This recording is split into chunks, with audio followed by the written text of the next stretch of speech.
Cultination bonjour. À travers l'histoire de nombreuses traditions et de certains films, vous avez déjà dû entendre parler d'entités invisibles. Parmi celles-ci figurent les démons. Dans la vidéo d'aujourd'hui, nous allons parler des démons les plus redoutables. Tout d'abord, quelle est la réelle origine des démons? Le livre des Veilleurs, qui constitue une partie importante du livre d'Enoch, banni de la Bible, contient 3 récits principaux qui expliquent le péché des anges et son impact sur l'humanité. Le premier récit implique l'ange Azaël, qui a enseigné aux hommes comment créer des armes et aux femmes comment se parer de manière séduisante, ce qui a conduit à la guerre et à la luxure. Le deuxième récit concerne les humains qui ont eu accès à des connaissances interdites, telles que la magie, qui ont également conduit au péché et au déluge. Enfin, le troisième récit traite de l'union des anges déchus avec les femmes humaines, ce qui a conduit à la procréation des descendants appelés Néphilim, qualifiés comme une abomination aux yeux de Dieu et pour cause, c'étaient des individus qui commettaient de la violence et des péchés divers. Selon la Torah, ce sont ces raisons qui sont à la base du déluge. Dans certaines traditions religieuses et mythologiques, les anges déchus sont interprétés comme les créateurs ou les chefs des démons. Ils ont choisi de désobéir à Dieu et de s'opposer à ses commandements, ce qui les a expulsés du paradis et les a transformés en êtres corrompus et déchus. Donc les démons seraient des anges déchus qui ont subi une transformation pour devenir des créatures maléfiques cherchant à nuire aux humains et à s'opposer à la volonté divine. Nous allons maintenant voir quelques exemples des démons les plus maléfiques en partant de ce postulat. Commençons par Semiadza. Dans ce contexte, l'histoire de Semiadza, l'un des 10 anges déchus, est particulièrement intrigante. Il était l'un des chefs des anges rebelles qui ont désobéi aux lois divines en s'unissant avec les femmes humaines. Cette union a créé une race de géants qui a distribué de la corruption et de la violence sur Terre. Selon le livre d'Enoch, Semiadza a été le premier ange à prendre une épouse humaine et à engendrer un fils. Cette transgression a été considérée comme un crime majeur contre Dieu, qui a condamné Semiadza et les autres anges déchus à être emprisonnés sous terre jusqu'à la fin des temps. On pourrait se demander comment Semiadza a-t-il pu passer du statut d'ange à celui de démon. Selon certains textes anciens, les anges ont été créés avec une volonté libre, tout comme les humains, ce qui leur a donné la capacité de choisir entre le bien et le mal. Semiadza a choisi de désobéir aux règles divines et de s'unir avec les femmes humaines, ce qui a entraîné sa chute et sa transformation en démon. Koshbiel ou Kokabiel. Les anges déchus sont des figures complexes et ambivalentes dans les textes religieux. Ils sont à la fois associés à la transmission de connaissances et de compétences utiles, ainsi qu'à la corruption et à l'impiété. Les 200 anges déchus qui sont descendus sur Terre ont été frappés par la beauté des femmes humaines, ce qui a donné lieu à la procréation des Néphilim. Il s'agit de la progéniture mi-angélique, mi-humaine, qui a découlé du choix de vie des observateurs. Les anges déchus ont enseigné aux Néphilim et à leurs femmes une variété de nouvelles compétences technologiques, de connaissances magiques et de sagesse occulte. Dans le cas de Koshbiel, lui aussi un ange déchu mentionné dans le livre d'Enoch, il s'agissait de garder le secret des connaissances sacrées sur les constellations. Lorsqu'il quitte le ciel, il enseigne ses secrets à l'humanité, même s'il lui était interdit de le faire. Pénémou, également connu sous le nom de scribe déchu ou ange de la parole écrite, Pénémou était considéré comme un scribe de Dieu. Il est descendu sur Terre et a révélé tous les secrets de la sagesse humaine, ce qui lui vaut des comparaisons avec le titan grec Prométhée. Comme certains veilleurs, il a cherché à élever les humains à travers la connaissance. Il est décrit comme un guérisseur de la stupidité humaine, connu pour avoir appris aux mortels l'utilisation de l'encre, du papier et la compréhension de l'écriture. Sa réputation de maître des mots est inégalée, et il est appelé par les plus courageux et les plus fous pour apprendre les secrets du langage. C'est lui qui a appris aux hommes à mentir bien avant que les péchés ne prennent racine sur la terre. Les écrits de Pénémou ont été si précieux pour les mortels qu'ils ont développé une dépendance à l'utilisation de l'encre et du papier pour enregistrer leur savoir et leur sagesse. Même la mort n'a pas réussi à les éradiquer, mais leur dépendance les a également exposés à l'influence éprouvée de Pénémou. Certains croient qu'il n'a fait aucun mal, tandis que d'autres pensent que son enseignement de la connaissance a conduit à la chute de l'humanité. Gadrel. Gadrel, aussi connu sous les noms de Gadril ou Gadriel, est un ange déchu qui a séduit Ève et a enseigné aux hommes comment fabriquer des armes de guerre. Son nom signifie « Dieu est mon aide ». Il est mentionné dans le livre des paraboles, la deuxième partie du livre éthiopien d'Enoch, comme le 3e des 5 anges déchus qui ont conduit les autres anges sur Terre pour établir un rapport sexuel avec les filles des hommes. Ces 5 anges sont déjà tombés d'une rébellion antérieure et ne comptent pas parmi ceux qui sont descendus sur Terre. Gadrel est également identifié comme le Satan biblique, en raison de l'acte attribué à Gadrel dans le livre éthiopien énochien, qui consistait à avoir séduit Ève. Dans l'Apocalypse, Satan est appelé l'ancien serpent, en référence à l'esprit derrière le serpent qui a séduit Ève avec sa ruse. Par conséquent, on suppose que Gadrel était son nom original, révélé seulement dans le livre d'Enoch. Gadrel a révélé aux fils des hommes tous les moyens de servir la mort, y compris les instruments de guerre tels que l'armure, le bouclier, l'épée à tuer et tous les autres instruments de la mort. Il a révélé ces choses à tous les habitants de la Terre, depuis ce temps et pour toujours. Bien qu'il soit un ange déchu, il porte toujours son nom qui signifie mur de Dieu, Shamsiel. Shamsiel est un être complexe, à la fois ange déchu et bon ange, connu sous le nom de lumière du jour ou puissant fils de Dieu. Selon le livre des Jubilés, il est l'un des veilleurs et dans 1 Enoch, il est un ange déchu qui enseigne les signes du soleil. Cependant, Shamsiel est également un prince du paradis, gardien d'Éden et souverain du 4e ciel. Selon le Zohar, il est le chef des 365 légions d'anges et est l'un des 2 assistants de l'archange Uriel au combat. Shamsiel a guidé Moïse lorsqu'il a visité le paradis dans la chaise. Il est également connu sous le nom de Soleil de Dieu, et il a enseigné à l'humanité les compétences et la connaissance du soleil. Shamsiel a insufflé aux êtres humains la créativité, la force et la sagesse nécessaires pour réussir dans tout ce qu'ils entreprenaient. Il pouvait transmettre des capacités magiques et aider à l'ascension vers le royaume des esprits. Finalement, les êtres humains ne voyaient plus l'intérêt de prier puisqu'ils avaient la possibilité d'y avoir accès plus facilement. Asmodée. Asmodée, aussi connu sous les noms d'Asmédaï, Ashmédaï, Ashmodaï ou Shammadaï, est un démon destructeur dans la légende de Tobit. Selon cette légende, il était le chef des Shédim et avait massacré les 7 épouses successives de Sarah avant d'être favorisé et enchaîné par l'ange Raphaël dans une grotte près de la ville de Sata ou Tata. Le nom Asmodée viendrait soit du perse avec Asmuden qui signifie tenter, soit de l'hébreu Shammad qui signifie perdre ou détruire ou celui qui fait périr. Sa fonction principale est la perversion sexuelle et il pousse ses victimes à s'adonner à toutes les perversions sexuelles, ce qui en fait le maître de toutes les déviations sexuelles. Certains auteurs racontent qu'Asmodée aurait détrôné Salomon, mais qu'il a été vaincu et obligé de construire le temple sans utiliser un seul instrument métallique. Il s'intéresse beaucoup aux femmes et pour les avoir, tromper ou tuer leur mari par jalousie. Une victime sous influence d'Asmodée sera incapable de nuancer ses jugements. Tout sera blanc ou tout sera noir, sans aucun milieu. On le qualifie aussi souvent de démon de la luxure et de surintendant, des maisons de jeu de la cour infernale. Il est également connu pour enseigner aux hommes la géométrie, l'arithmétique, l'astronomie et les arts mécaniques, ainsi que pour sa capacité à rendre invisible. Bélial. Bélial est un terme hébreu signifiant sans valeur, qui est apparu plusieurs fois dans la Bible pour désigner les idolâtres sous le terme fils de Bélial.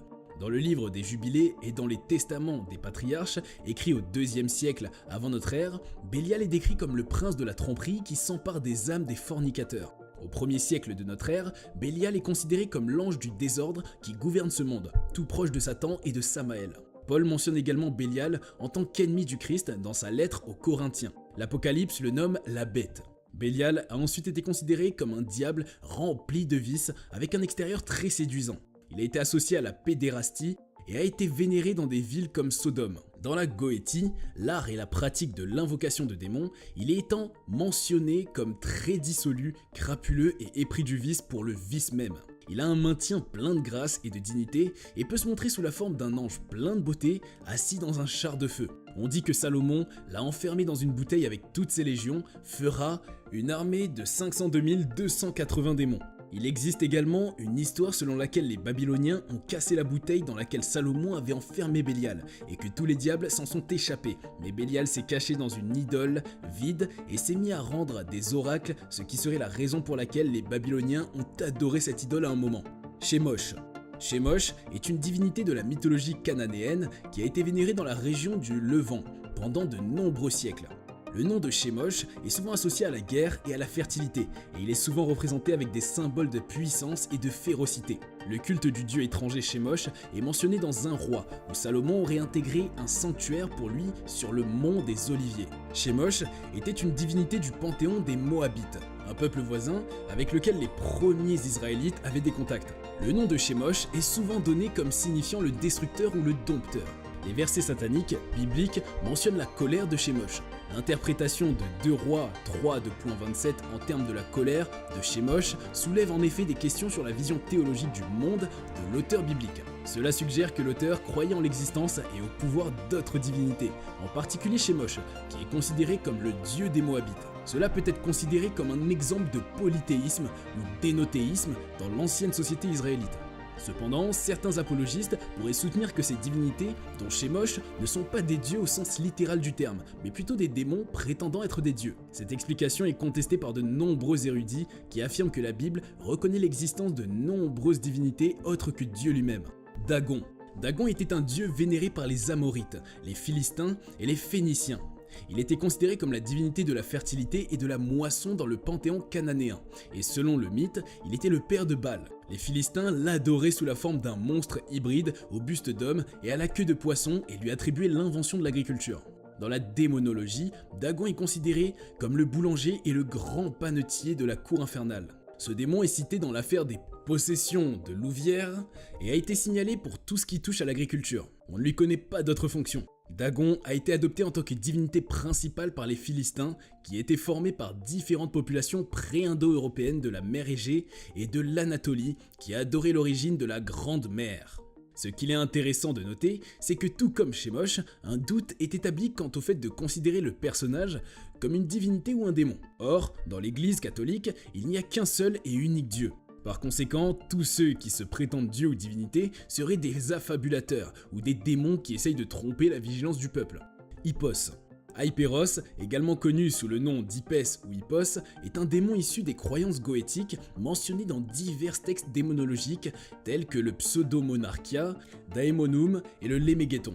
Il détient le titre de prince et comte de l'Empire infernal, commandant 36 légions. Hyperos est connu pour apparaître sous différentes formes, parfois comme un ange et à d'autres moments comme un lion avec la tête et les pieds d'une oie et une queue de lièvre. Il a la capacité de voir dans le passé et l'avenir, et il accorde aux hommes courage et génie dans leur poursuite.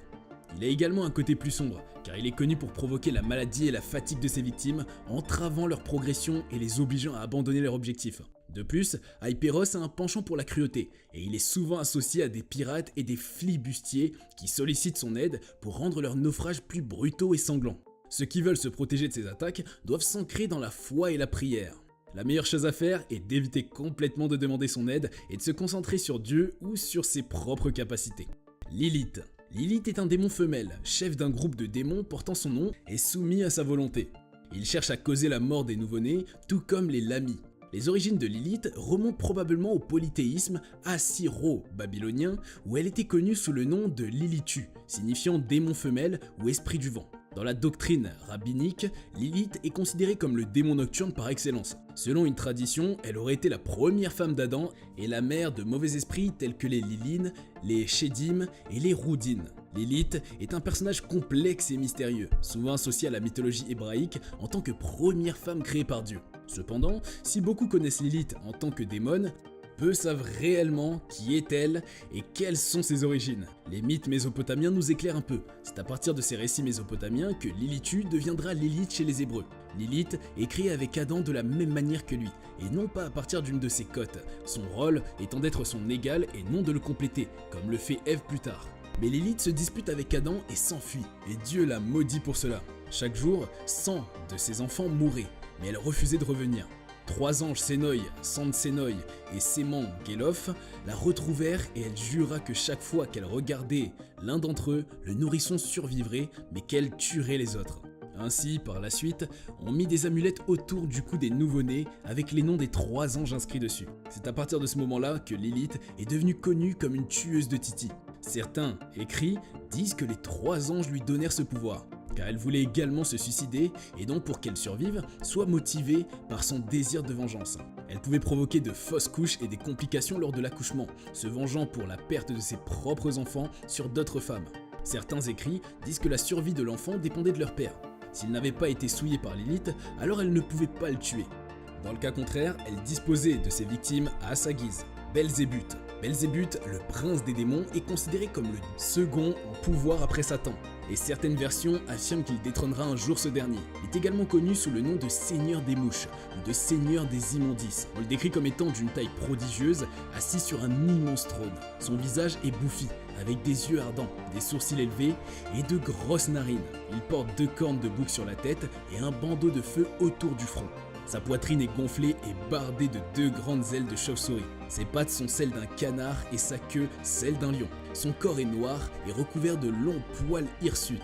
Dans le dictionnaire théologique de l'abbé Migne de 1840, Belzébuth est décrit comme étant le prince des démons, le premier en pouvoir après Satan selon Milton, et le chef suprême de l'empire infernal selon la plupart des démonographes.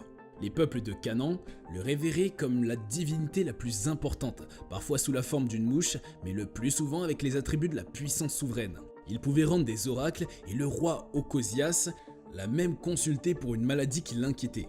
Cependant, il fut surpris par le prophète Élisée, qui lui demanda s'il n'y avait pas de Dieu en Israël pour consulter Belzébuth dans le pays des Philistins. Abaddon. Abaddon est un nom qui évoque la destruction et la mort. Cet ange de la mort est également associé au monde souterrain et à l'enfer. Son nom vient du terme hébreu pour détruire et signifie lieu de destruction. Les écrits rabbiniques et l'Ancien Testament mentionnent Abaddon comme un lieu de destruction, une région des enfers associée à Sheol, la prison des enfers.